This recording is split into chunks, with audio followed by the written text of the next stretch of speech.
Morris Opaso, experto en migración a la nube. AES Andes, acelerando el futuro de la energía juntos. Entrena en Gimnasios Sportlife, cambia tu vida. Y Acti, impulsando la transformación digital de Chile. Presentan Transformación Clave. Porque estamos presenciando cambios epocales con grandes transformaciones como la digital, la del emprendimiento y la sostenible. Desde ahora en Radio La Clave, Alex Tudor llega al aire de la 92.9 para presentar Transformación Clave. Una invitación a conversar los temas que nos impulsan a todas y a todos a construir un mundo mejor. Bienvenidos. Bienvenidos, bienvenidas. Como día viernes, con muchas ganas, a pesar de que partimos un poquito atrasados, 4 de la tarde, 5 minutos, con lo cual nuestro querido Joaquín no tiene nada que ver. Así que no te preocupes, Joaquín, ganamos ahí unos minutos al final al Beto.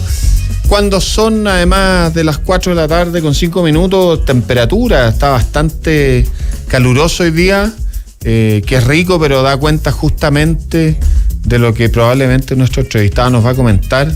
20 grados en Santiago, máxima 21 grados va a ser hoy día. Así que vamos con esa próxima entrevista. Transformación Clave. Sostenibilidad. Nos pueden escuchar en la 92.9 FM, nos pueden ver en este momento en la página web de Radio La Clave y también en nuestro canal de YouTube. Hace rato que no digo, pero los que nos quieran escribir, transformacionclave@gmail.com. ¿Por qué no? Usando Gmail. Todo el mundo lo usa, yo también. Tenemos un tremendo entrevistado, no le quiero poner color, pero realmente una eminencia en temáticas de cambio climático, también la crisis hídrica, biodiversidad. Yo lo he entrevistado varias veces por distintos temas. También ahí me acuerdo, tiene un par de cargos con unos 6 acrónimos el cargo, que tiene que ver con estos comités que velan y que ven cómo están las cosas en estos ámbitos, en algunos de estos ámbitos que mencioné, pero mejor que nos cuente él porque no me acuerdo el acrónimo.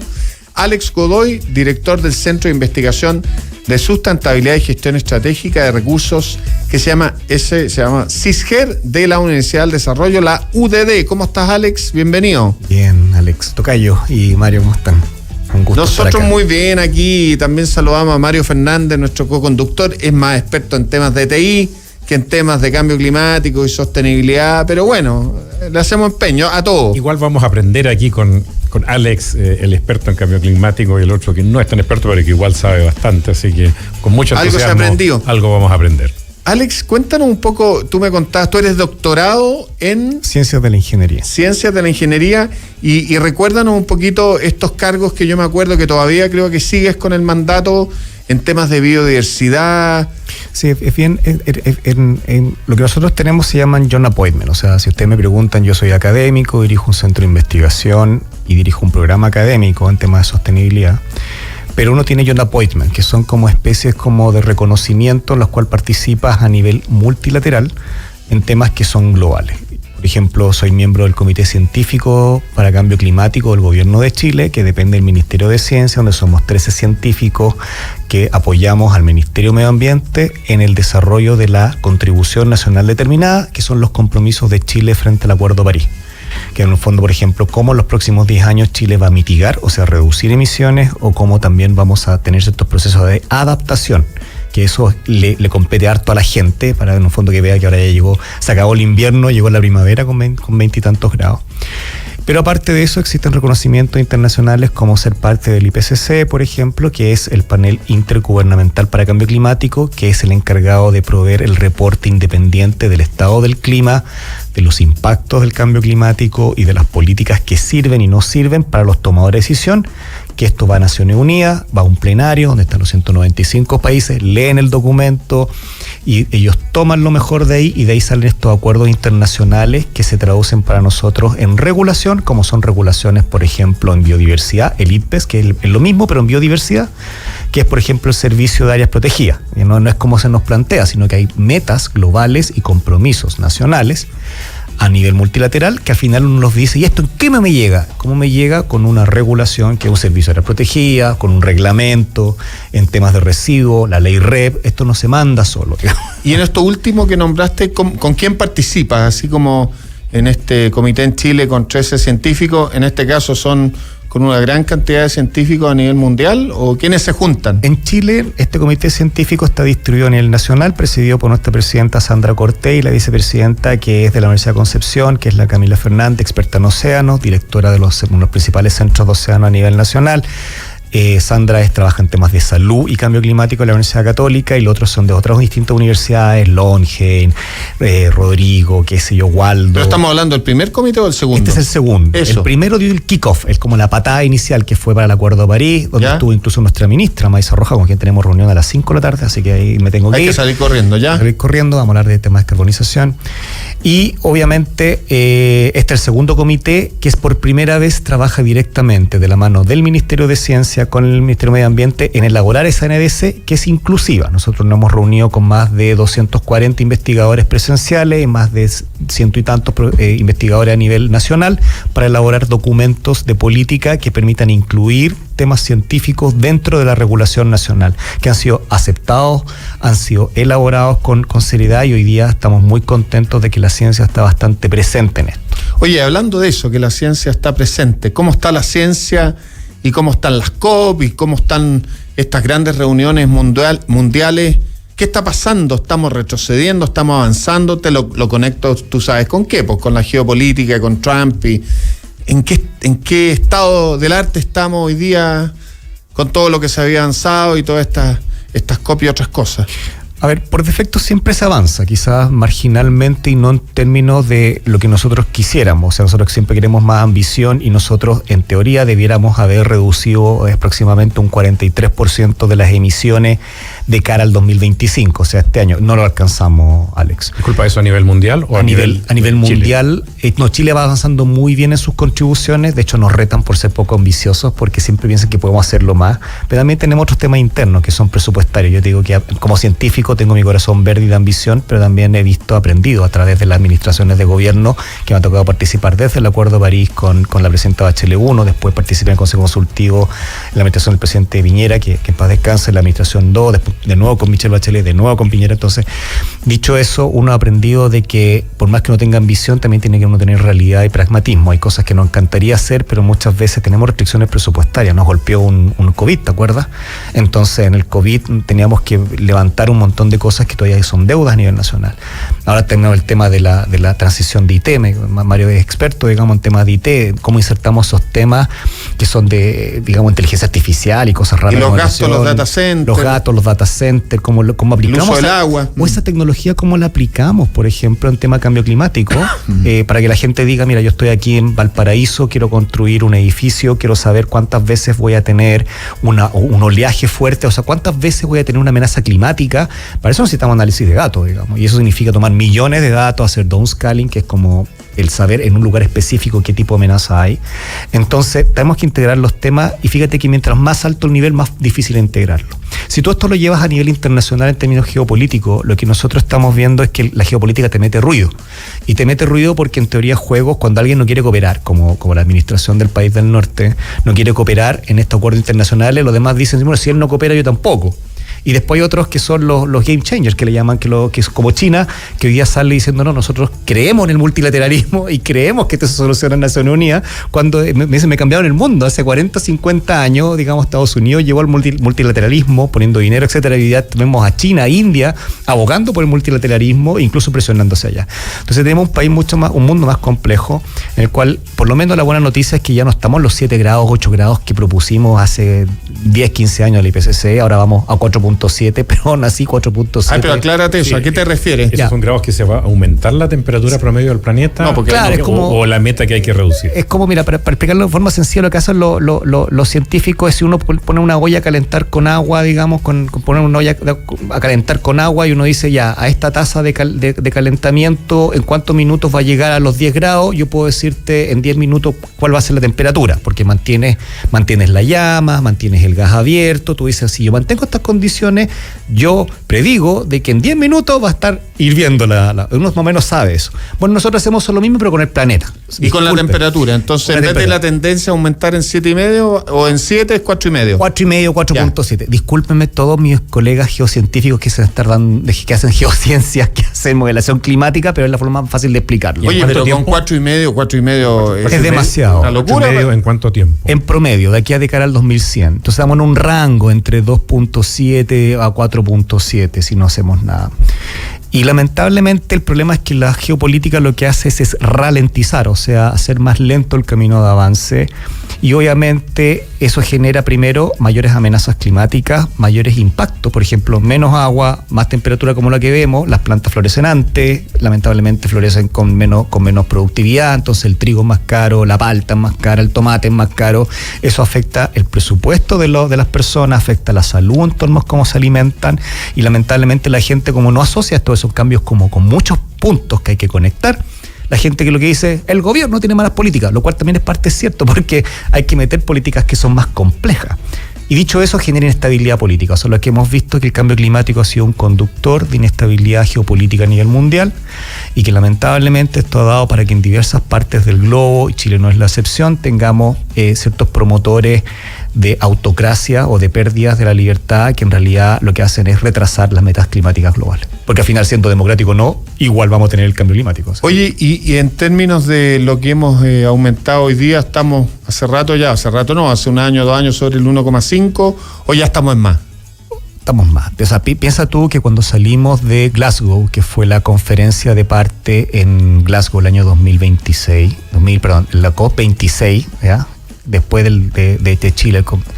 Ahí la meta fue hacer todas las políticas climáticas para estar lo más cerca del 1,5 grados con respecto a la revolución industrial. Para que la gente entienda, si uno toma lo que había de gases de efecto invernadero para la revolución industrial y lo proyecta hoy día, nosotros sabemos que esto no debiera haber aumentado más allá de 1,5. Entonces la idea de las metas era poder que hoy día no tuviéramos más de 1,5 grados. Ojalá es que los 1,5 grados fuesen más adelante.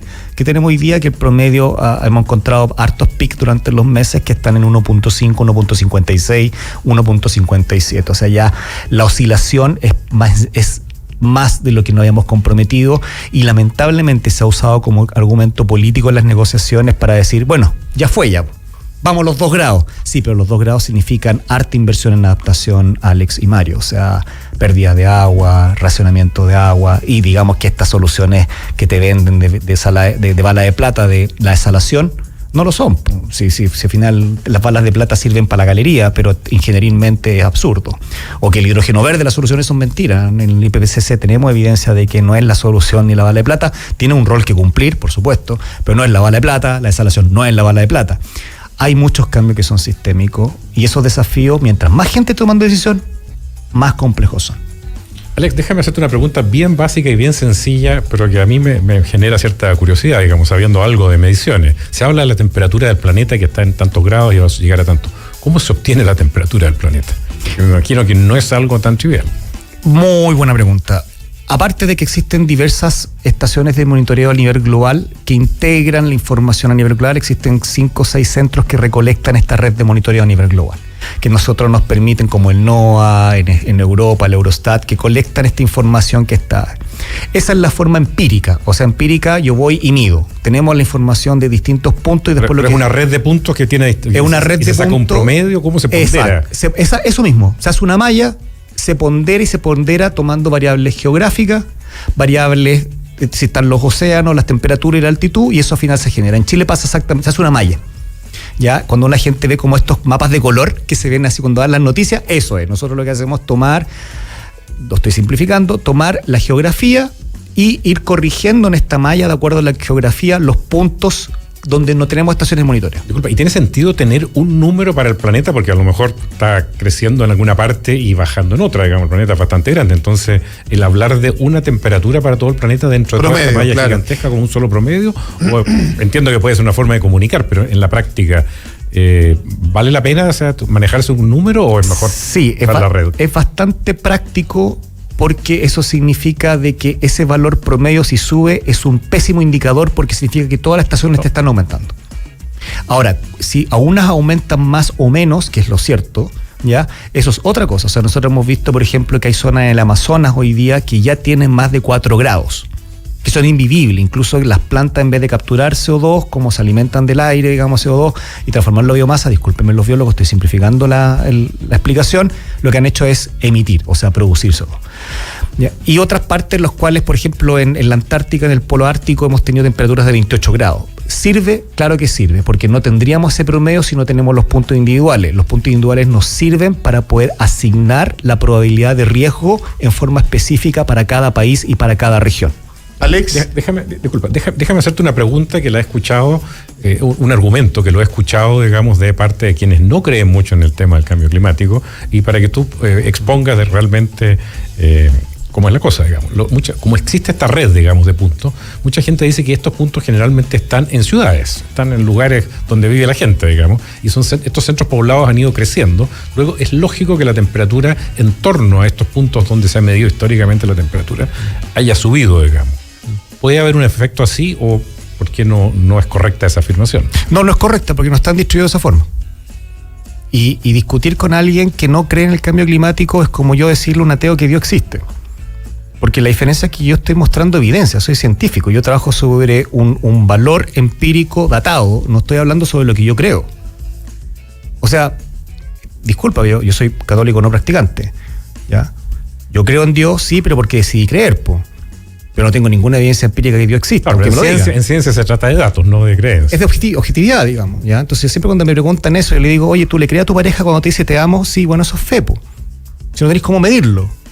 Pero nosotros estamos hablando con ciencia. Nosotros medimos la temperatura, medimos los gases de efecto invernadero, los cuantificamos, ya hacemos los cálculos, calculamos la radiación del sol, calculamos cuánto sale de energía y por tanto tenemos los datos empíricos. O sea, es como el estudio que salió hoy día de las vacunas, 24 años siguiendo a los niños con vacunas y ya se sabe que no hay ninguna relación con el autismo, pero hay gente que sigue creyendo que las vacunas generan autismo. Entonces, discutir con alguien que cree es como yo tratar de que un ateo crea en Dios o que alguien que cree en Dios se vuelva ateo. No tiene ningún sentido. Oye, Alex, disculpa, lo que se trata de discutir se trata de poder generar un mensaje que la gente lo absorbe, porque justamente el caso de las vacunas, entiendo que fue por un documento que salió hace muchos años atrás, que después fue desmentido, pero la gente se queda con esa idea. Entonces, es muy importante generar el mensaje Te lo voy a caricaturizar de esta forma. Todos sabemos que cuando tú tienes una temperatura corporal sobre 37 grados, te va a dar fiebre y si no haces algo te va a seguir subiendo. Muéstrame el caso en el cual tú tienes 38 grados y no estás enfermo. La evidencia te muestra que objetivamente la temperatura sobre 37 grados se considera fiebre y si tú no haces algo, por algo no tomamos paracetamol, la baja. Si esa no es la evidencia empírica que nosotros estamos mostrando en torno a la temperatura del planeta, entonces estoy hablando con alguien que no quiere ver la evidencia científica. Oye, Alex, y hay otro argumento que uno escucha en el mundo que, claro, hay un aumento de la temperatura, pero que no es antropogénico, sino que siempre han habido estas ondas. ¿Cómo se rebate ese argumento? O sea, es cierto que hay concentraciones de CO2 que son superiores a las que tenemos hoy día en la atmósfera, pero para ese minuto estaban los dinosaurios y era, digamos, el Oleoceno, Estamos hablando de que hoy día nosotros hemos tenido... la variación del cambio climático en procesos de glaciación y glaciación y obviamente enfriamiento son aproximadamente en periodo de cada 400.000 años, una tasa en la cual obviamente son 400.000 años, pero estamos visto un cambio en el cual los últimos 200 años esto ha cambiado más de los últimos 185.000 años que no lo hemos visto. O sea, las concentraciones de CO2 no las hemos tenido. O sea, no las hemos tenido. Exacto. O sea, los datos te muestran, tenemos fecha hasta cuando empezamos a datar el estrato geológico y tanto en glaciares, que sacamos las burbujitas de aire y sabemos qué concentración de gas hay ahí, o los anillos concéntricos de carbono que han acumulado los árboles, digamos, la evidencia en los últimos 185 años no está. Entonces, la velocidad, la tasa, o sea, la velocidad del cambio ha superado todas las expectativas teniendo datos que nunca hemos visto en la época del hombre. ¿El hombre cuántos años tiene? 250.000 años los Homo sapiens, 200.000. Menos. 120.000. No, o sea, yo te lo googleé y he escuchado números entre hasta 300.000 años. La historia de la evolución del Homo sapiens. Tú dices Homo sapiens. El Homo sapiens sapiens, bueno. del Homo sapiens los últimos 2 millones de años. Yo fui ayudante de eso en algún minuto en la Católica. Pero los últimos 20.000 años, digamos, el Homo sapiens sapiens como nosotros lo conocemos. Entonces, si en 150 años hemos logrado tener un nivel de contaminación que no hemos encontrado en el registro fósil en más de 185.000 años, esa es la evidencia empírica. Claro, ya te habla de 300.000 años, pero tú estás hablando del Homo sapiens sapiens. No el Homo sapiens sapiens, ya. De yo y tú, como nos conocemos hoy día. Entonces, si nos vemos a esos 200.000 años, es casi nada. Entonces, lo que cuando la gente, yo tengo amigos que son, digamos, astrofísicos, me dicen, oye, estos son campos celestiales, sí, pero esto no lo estamos midiendo en edad celestial, po. ¿Me entendido? No, si no hablemos desde cuando se formó la Tierra y la Tierra estaba caliente, po. Hablemos en serio, po. En escala humana, estos son datos y eventos que no hemos visto los últimos 185.000 años. Y esa es la verdad empírica y eso es lo que nos aterra. Oye, aterrizando y esto a los efectos ahora, porque indudablemente esto tiene efectos y efectos negativos, si no estaríamos contentos, ¿ya? ¿Cuáles son los efectos que ustedes visualizan que van a afectar la vida directa de las personas? Y partamos por Chile, o sea, ¿en qué nos puede afectar esto en los próximos 40, 80, 100, 200 años? Y quizás comentar lo de Texas y lo de Taiwán, estos tifones, inundaciones. Fíjate que es bien interesante, no es que nos vaya a afectar, nos está afectando. O sea, nosotros estamos viendo hoy día empíricamente de que hay un proceso de desertificación. Menos mal que nosotros somos más viejitos, los que están escuchando y que han nacido después del año 2000 deben decir, oye, pero este clima siempre fue así. No, esto no fue así. O sea, quienes nosotros conocemos cómo era el Valle Central hace 40, 50 años atrás, esto era mucho más verde, andaba el ratón colilarga corriendo por aquí, por San Carlos de Apoquindo, no teníamos burtáceas. O sea, lo que nosotros vemos es que hay un proceso de desertificación y de cambio de flora hacia el sur, y de hecho en las regiones de Curicó, Talca, se ha ido corriendo hacia el sur. De hecho, algunos dicen que se corrió la agricultura, en realidad tú los vas a ver con los viñateros te dicen, ¿sabes qué? Este es el mejor terroir, pero no tenemos agua, la temperatura es distinta, estamos viendo que las plantas están floreciendo antes y estamos viendo que la disponibilidad hídrica en las cuencas, para que la gente sepa, nosotros tenemos la cuenca del Maipo, tomamos agua del Mapocho y tenemos comunas que están en el Mapocho, las que vienen del Maipo. Viven 9 millones de personas que necesitan agua y que estamos sacando agua del río o de la napa subterránea a la misma intensidad de siempre, porque nada ha cambiado. Pero el problema es que el volumen de agua disminuye. Por lo tanto, en un fondo, si nosotros seguimos extrayendo agua a la misma velocidad, porque lo necesitamos, pero no tenemos un influjo de agua, no tenemos lluvia y además tenemos alta temperatura, donde toda la gente sabe que cuando hay alta temperatura el agua se evapora, ese es un tema físico que lo aprendimos en colegio, ¿ya? Dicho eso, cuando eso ocurre, ¿qué es lo que nosotros tenemos? Tenemos escasez hídrica, y si no hay escasez hídrica no podemos regar, y si no podemos regar no tenemos se produce menos alimento, y al producirse menos alimento se encarece la canasta básica. Entonces cuando usted va al supermercado te duele. Entonces cuando uno va a comprar exclusivamente, ¿cuánto costaba en nuestros tiempos? Yo tengo 48 años, me acuerdo que la lechuga costina costaba 500 pesos en la feria de Maipú, porque yo vivía en Maipú, ¿ya? Y si tú le vas a comprar al supermercado, la compras 300 pesos más cara porque está en el supermercado. Y ya, ¿cuánto cuesta una lechuga costina? ¿Cuánto cuesta un apio? ¿Cuánto cuesta un kilo de tomate? Y de repente vemos que no tenemos que importar productos como las lentejas porque nadie las produce, ¿ya? O de repente un producto de última necesidad que se tiene. De hecho, cuando llueve en marzo, se perdieron hace el año 2000, el año hace como 5 años atrás, me acuerdo que hubo una lluvia intensa en marzo, se perdió toda la producción de uva de mesa y nosotros terminamos comiendo uva californiana, con una huella enorme de importar uva californiana porque se perdió toda la uva de mesa y los vinos se encarecieron. Entonces, el costo de la vida está íntimamente ligado a ese tipo de desastre natural, y lo que ocurrió en Texas fue algo simple. Disminuyó el caudal del río, lamentablemente el espacio que ocupa el río sigue siendo el mismo, la diferencia es que construimos sobre ese espacio que tenía riesgo, luego viene una lluvia con una intensidad que no lo veíamos en los últimos 40 años y que cada vez son más frecuentes, y obviamente, claro, el curso del río toma el cauce que tenía que tomar, y vemos lo que ocurrió en Texas, que no fue muy distinto que lo que nosotros vimos en 2015 en Chañaral. Bueno, eso mismo ha pasado aquí en el norte, Chañaral, ¿te acuerdas? Exacto.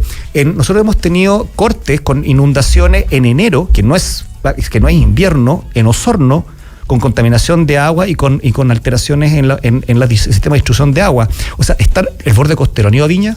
Se están comiendo las playas. Ya todos saben de que el oleaje afecta a todo el sector del borde costero, lo sabemos. ¿Ya? El oleaje aumenta, el nivel del mar sube, obviamente todo ese sector es de riesgo. Lo que pasó en Concón de las Dunas, está bien, construyeron una duna, pero cayó más agua y eso desestabilizó el terreno, desestabiliza el edificio, hay un corte de talud y creo que tenemos un edificio abajo. No, pero el caso de Concón fue por un problema en el acueducto, o sea, es un problema de ingeniería eso. Por supuesto, pero se dio después una lluvia, recuerden, la lluvia intensa hace... Claro, que el acueducto no estaba bien hecho, digamos. Es el tema. ¿Cuántos factores de seguridad hoy día en carreteras, en puentes, no sabemos que sean capaces de tener? A ver, Para que un sistema de ingeniería se fracture es porque está enfrentando una amenaza. Y los factores de seguridad, que son 1,2, 1,5, tanto en el desarrollo de carretera, desarrollo de puentes, depende de cómo tú lo impactas.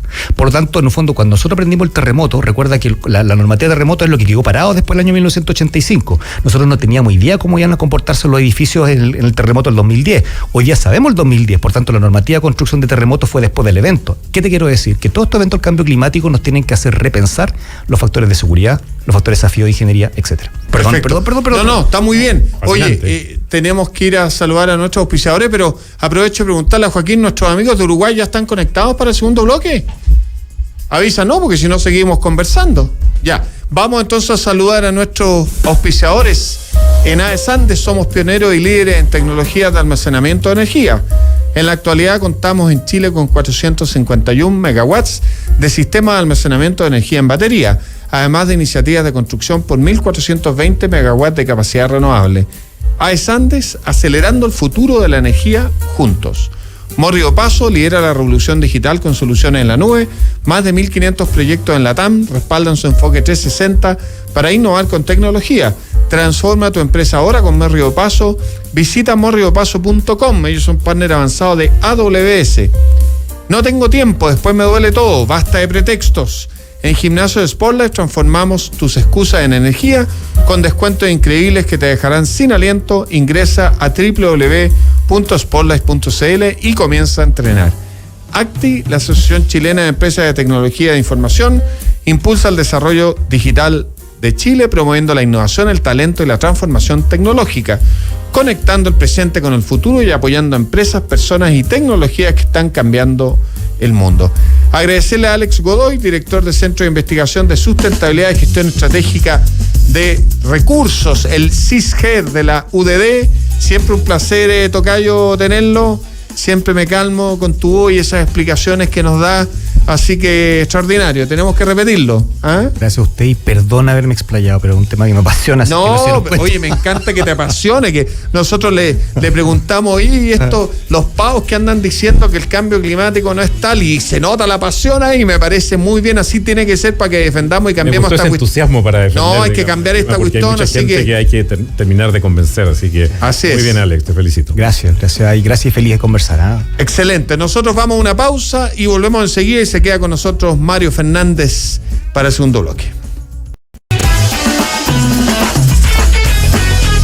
Innovación, tecnologías disruptivas y startups que construyan un futuro sostenible.